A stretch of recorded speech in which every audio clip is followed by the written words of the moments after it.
One వేలో వచ్చారు. అది కూడా బండి మీద 4 పిల్లల్ని ఎక్కించుకొని వచ్చారు. లైసెన్స్ చూపించండి. లైసెన్సా? సారీ, ఇంట్లో మర్చిపోయి వచ్చాను. లైసెన్స్ లేదా?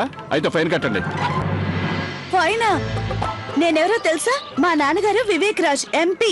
చూడండి మేడం, మేము ఎవరిని ఆపినా కూడా అందరూ మీలాగే చెప్తున్నారు మేము ఎంపీ పిల్లలు, మినిస్టర్ పిల్లలు అని. అవన్నీ మాకు అనవసరం, అర్థమైందా? నేను నిజమే చెప్తున్నాను.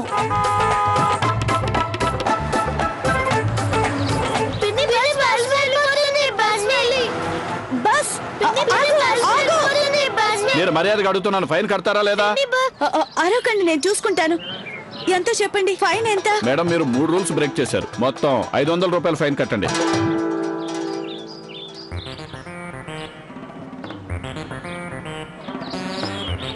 మీరు ఫైన్ కడుతున్నారా లేదా? చూడండి, మీరు పిల్లల మీద ఎందుకు పగబట్టారు? తప్పు చేసింది నేను కదా, శిక్ష వాళ్ళకెందుకు వేస్తారు? మీరు చేసింది ఎంత మాత్రం కరెక్ట్ కాదు. అంటే అంటే మీకెంతమంది పిల్లలు? 2 పిల్లలు. అయినా పిల్లలకి దీనికి సంబంధం ఏంటి? ఈ పిల్లల స్థానంలో మీ పిల్లలుంటే అప్పుడు మీరేం చేస్తారు? వీళ్ళకి ఎగ్జామ్స్ జరుగుతున్నాయి. టైంకి స్కూల్ కి వెళ్ళకపోతే లేట్ అయిపోతుంది. లేట్ అయితే ఫెయిల్ అవుతారు. అప్పుడు వీళ్ళు చదువులేని వాళ్ళు అవుతారు. చెడ్డవాళ్లుగా మారి నేరాలు ఘోరాలు చేస్తారు. అప్పుడిక వాళ్ళ భవిష్యత్తు నాశనం అయిపోతుంది. బబ్లీ, పిన్ని ఏం మాట్లాడుతుంది? సరే పిల్లలు, వెళ్ళండి, బాగా చదువుకోండి. మేడం, ఒక్క విషయం మాత్రం గుర్తుంచుకోండి, ఇంకొకసారి ఎప్పుడు ఇలాంటి పొరపాటు చేయకండి, అర్థమైందా? ఇంకెప్పుడు చేయను. సారీ. సరే వెళ్ళండి. పిన్ని, మీరు అబద్ధం ఎందుకు చెప్పారు? మీరు రూల్స్ బ్రేక్ చేశారు, అంతేకాక పోలీస్ కి అబద్ధం చెప్పారు. పిన్ని, మీరు అబద్ధం చెప్పారా? పిన్ని, నేను నాయనమ్మకి అంతా చెప్పేస్తాను. నేను నాయనమ్మకి అంతా చెప్పేస్తాను.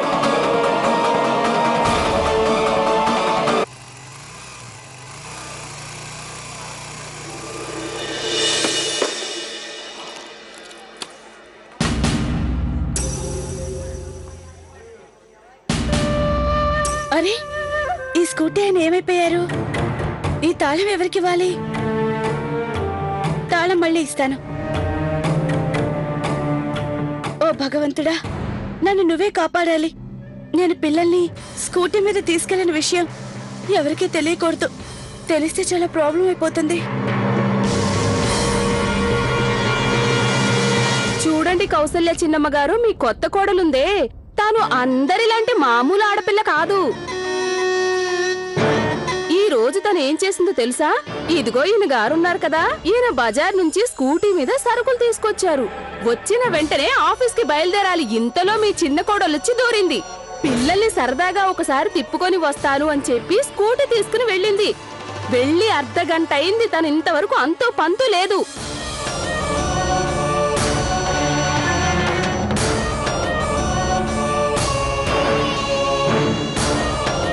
ఇక ఈ రోజు ఈయన ఆఫీస్ కి వెళ్ళినట్టే ఈయన గారి యజమాని జీతం కూడా కట్ చేస్తాడు. చెప్పండి. అవునక్కయ్య గారు, తను చెప్పింది నిజమే.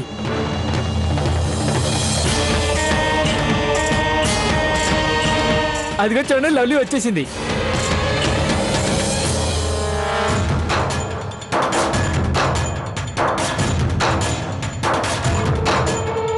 అదిగో చూసారా? నువ్వు చేసింది ఏం బాలేదు. కౌశిక్ కుటుంబం తల ఉంచుకుని ఎలా చేసావు? మనల్ని అడిగే వాళ్ళ దగ్గర నువ్వు స్కూటీ అడిగి తీసుకున్నావు. నేనే స్వయంగా కళ్ళారా చూశాను. పిల్లల్ని స్కూటీ మీద కూర్చోబెట్టుకుని జుయ్యి అంటూ స్పీడ్ గా వెళ్ళిపోయింది. ఆయన బండి తాళాలు ఆయనకిచ్చేసాయి.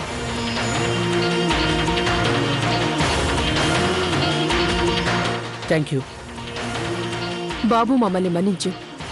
మా వల్ల నీకు ఆఫీస్కి లేట్ అయింది. ఏమీ అనుకోకు, త్వరగా వెళ్ళు, లేదంటే ఆఫీస్కి ఇంకా లేట్ అవుతుంది. అలాగే అండి. అలాగే కౌసల్య చిన్నమ్మ. అమ్మాయిలు స్కూటీ తోలటం ఏంటో. అందరికీ విషయం తెలిసిపోయింది. ఈ రోజు నీ పని అయిపోయినట్టే.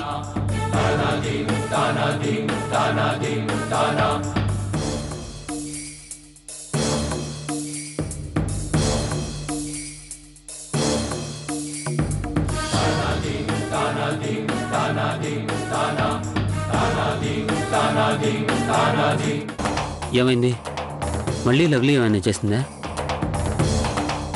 అది తను ఆర్తి వాళ్ళైన స్కూటీ మీద పిల్లల నలుగురిని తీసుకొని స్కూల్కి వెళ్ళింది.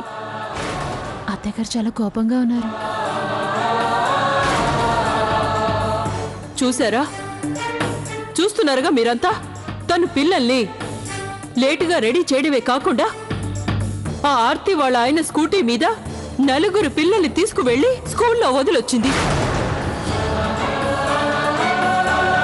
ఆ ఆర్తి మన ముందు నిలబడ్డానికి ఆలోచించేది. ఈ రోజు తను చేసిన పని వల్ల మనం అందరం వాళ్ళ ముందు తలదించుకోవాల్సి వచ్చింది.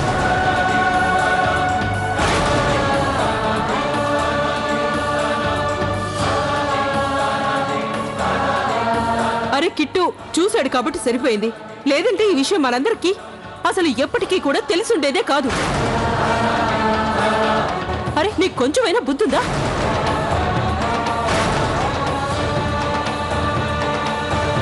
అది అత్తయ్య, పిల్లల్ని టైంకి స్కూల్కి తీసుకెళ్ళాలి కదా అని అలా చేశాను.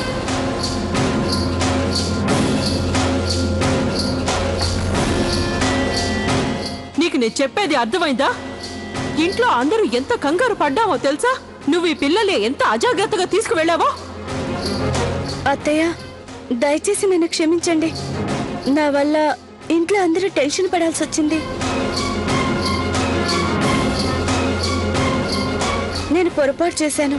పిల్లల విషయంలో నేను కొంచెం జాగ్రత్తగా ఉండాల్సింది. నేను కనుక వాళ్ళని టైంకి రెడీ చేస్తుంటే ఇలా జరుగుండేది కాదు. ఏమండి చూసారా? ఈ పిల్లకి మనం ఏ విధంగా చెప్పినా అర్థం కాదు. అందుకే అత్తయ్య, మనం నేను చేసింది తప్పే. నాకు శిక్ష పడాల్సిందే. అందుకని నేనే శిక్ష విధించుకుంటున్నాను. ఒక వారం రోజుల పాటు బైక్ మీద ఎక్కడికి వెళ్ళను. ఎక్కడికి వెళ్ళాలన్నా నడిచే వెళ్తాను. బస్సులో కానీ ఆటోలో కానీ అస్సలు వెళ్ళను. అంతేకాదు, నేను ఒక్కదాన్ని ఎక్కడికి వెళ్ళను. ఎక్కడికి వెళ్ళాలన్నా ఎవరో ఒకరిని వెంట తీసుకెళ్తాను.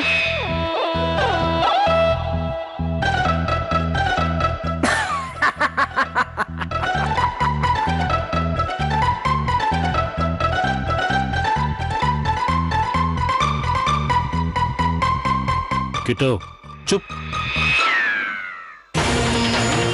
వెళ్ళండి. మీరంతా మీ మీ పనులు చూసుకోండి.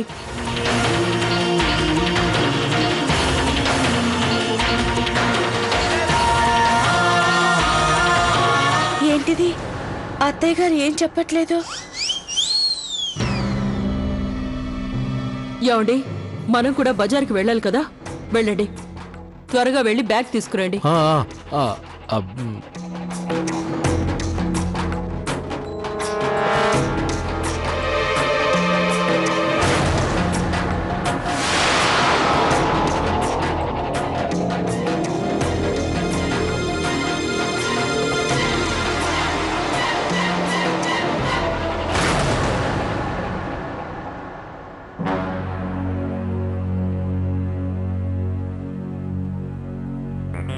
సారీ. ఇప్పుడు నువ్వు సారీ చెప్పాల్సిన అవసరం లేదు.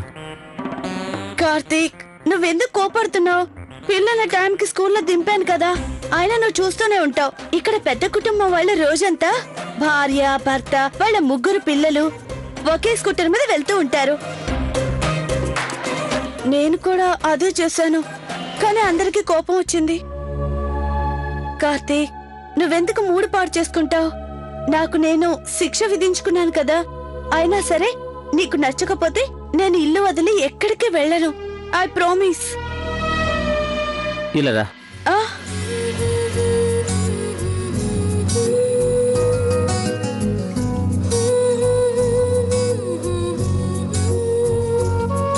ఇంకొంచెం దగ్గరికి. నీ ఫేస్ కొంచెం అటువైపు తిప్పు.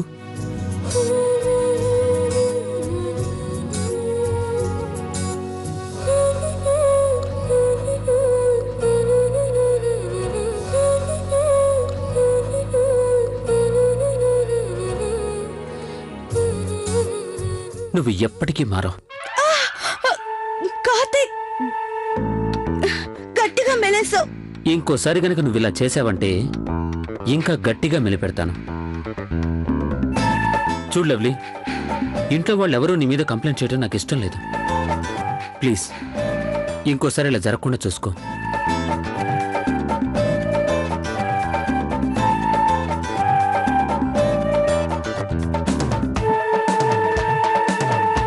ఇవాటికి బతికిపోయాను. అందరి ముందు నాకు నేనుగా వేసుకున్న శిక్ష సంగతి ఏంటి? ఇక ప్రతి చోటికి నడిచే వెళ్ళాలి. ఏం చేయాలో ఏంటో.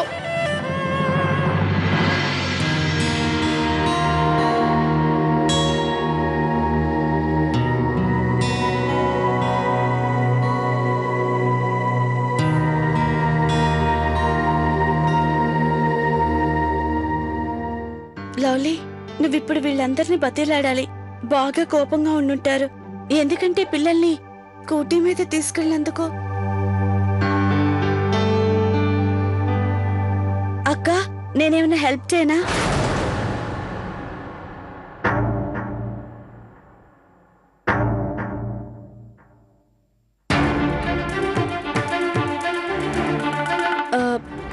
అక్క,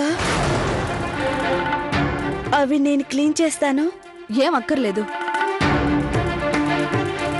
అది వదిలేవు.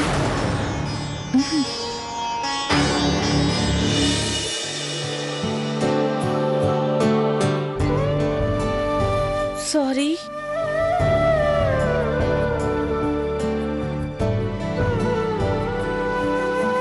ఈ విషయంలో గనక నేను నిన్ను క్షమించాలి అంటే నువ్వు నాకొక మాట ఇవ్వాలి. అదే పిల్లల విషయంలో నువ్వు ఇక మీదట జాగ్రత్తగా ఉంటానని.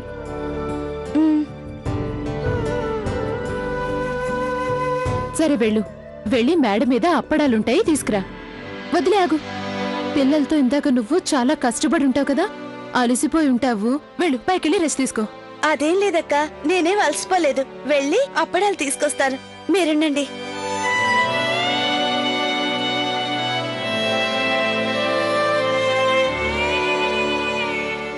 మీనాక్షి అక్క, ప్లీజ్ తన మీద మీరంత నమ్మకం ఉంచకండి. చూసారుగా ఈరోజు తను ఏం చేసిందో. అంటే లవ్లీ చేసింది ఒక రకంగా తప్పు, ఇంకో రకంగా చూస్తే కరెక్టే కదా. ఎందుకంటే పిల్లల్ని టైంకి స్కూల్కి పంపించింది. తనది తప్పే ప్రియా. తనొచ్చి కార్తీక్ గానీ లేదా ఇంట్లో ఇంకెవరికైనా చెప్పుండాల్సింది. వాళ్ళు కార్లో పిల్లల్ని స్కూల్లో దించేవాళ్ళు. అది నిజమే. అరే మీరు వదిలేయండి పోనీ. అది తనేదో కంగారులో అలా చేసేసి ఉంటుంది. మీనాక్షి, పిల్లల విషయంలో ఏదైనా సరే ఆలోచించి చెయ్యాలి. పిల్లల్ని పెద్దల్ని ఒకేలాగే చూస్తానంటే ఎలా? మీరు చెప్పేది నిజమే అక్క, కానీ కొంచెం సమయం ఇవ్వండి, నేను తనకు అన్నీ నేర్పిస్తాను కదా.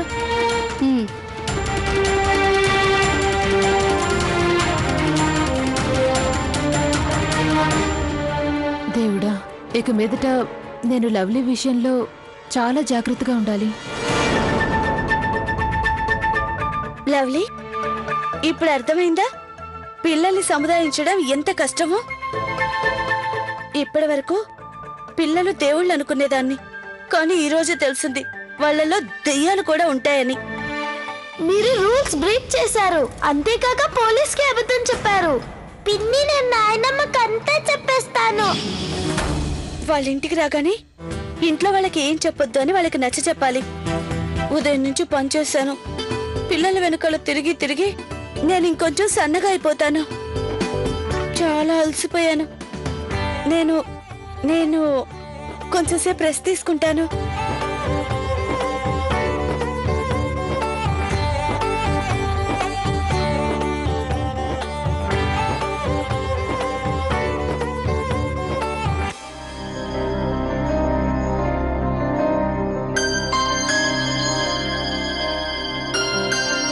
అరే,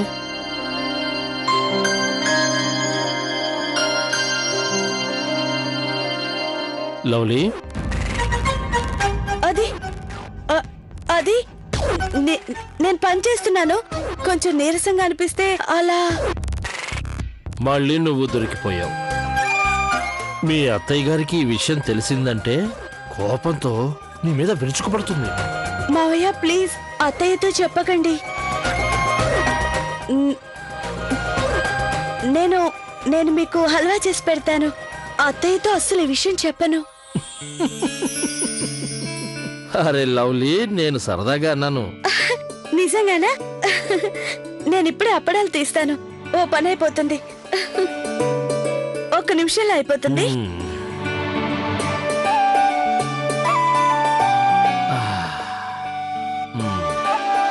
నాకు తెలుసమ్మా, నువ్వు ఈ రోజు చేసింది నీ బాధ్యతను ఎలా అయినా నెరవేర్చాలి అనే కంగారులో చేశావు.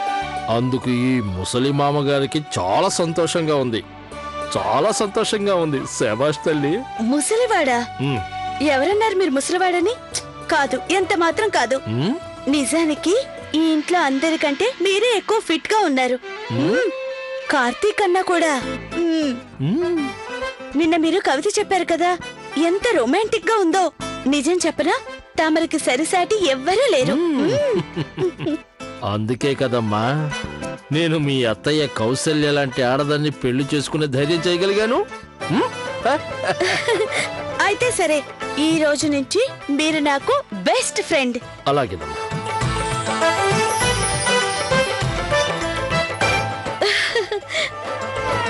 అది సరేగాని అమ్మా, ఈ రోజు నువ్వు ఆడపులి లాంటి మీ అత్తయ్య నోరు మూయించావు. ఒక్క మాట కూడా మాట్లాడలేదు. నాకైతే చాలా హ్యాపీగా ఉంది. మావయ్య గారు, నాకెందుకనో అత్తయ్య గారు ఎక్కువ స్ట్రిక్ట్ అనిపిస్తుంది. అవునమ్మా, స్ట్రిక్ట్ గానే ఉంటుంది. కానీ తనంత స్ట్రిక్ట్ గా ఉండబట్టే మనందరం ఇంకా ఇప్పటికి కూడా ఉమ్మడిగా ఉన్నాం. తను పెట్టిన రూల్స్ అన్నింటినీ పాటించేసి ఇంటిని ప్రశాంతంగా ఉంచటమే. అవునా? కానీ మావయ్య గారు, అప్పుడప్పుడు కొన్ని చిలిపి పనులు సరదాగా ఉంటుంది, చాలా సంతోషంగా ఉంటుంది. మనకు కూడా కొంచెం సరదాగా ఉంటుంది. అవును, అది నిజమే. కానీ ఇప్పటి వరకు ఉండే పద్ధతులన్నిటినీ ఉన్నట్టుండి మార్చాలి అంటే కుదరదు కదా. అంతే కదమ్మా. నీకు ఇంకో రహస్యం చెప్తాను, అది నాకు మాత్రమే తెలిసిన రహస్యం. తను ఏం చెప్పినా సరే సరే అంటూ ఉండు. రూల్స్ పాటించటం వాటంతటవే తగ్గిపోతూ ఉంటాయి. అత్తయ్య గారు, మీరు మమ్మల్ని రమ్మన్నారా? లవ్లీ ఎక్కడా? అది అత్తయ్య, తను మేడ మీద అప్పడాలు తేవడానికి వెళ్ళింది. మనం వ్రతం చెయ్యాలి కదా. అత్తయ్య గారు ఫోన్ చేశారు, తను ఈసారి రాలేను అని చెప్పారు. అమ్మ ప్రియా, నీకు ఇంకా లవ్లీకి ఇది మొదటి పండుగ. అందుకని మనమే అన్ని జాగ్రత్తగా చూసుకోవాలి. అమ్మ గౌరీ, తనకి చెప్పు, వాళ్ళ అమ్మకి చెప్పి వాయనం తీసుకురమ్మని. ఇది తనకు తొలి పండగ, అందుకని వాయనం పుట్టింటి నుంచే తేవాలి. వాళ్ళ అమ్మగారికి ఈ విషయాలేమీ తెలుసుండకపోవచ్చు. ఇక మీరు మీ పనులు చూసుకోండి. నేను మీ మామయ్య గారు కలిసి బజారుకి వెళ్లి వ్రతానికి కావాల్సిన సరుకులన్నీ తెస్తాం. ఈయన ఎక్కడికి వెళ్లారు? రామ్మా.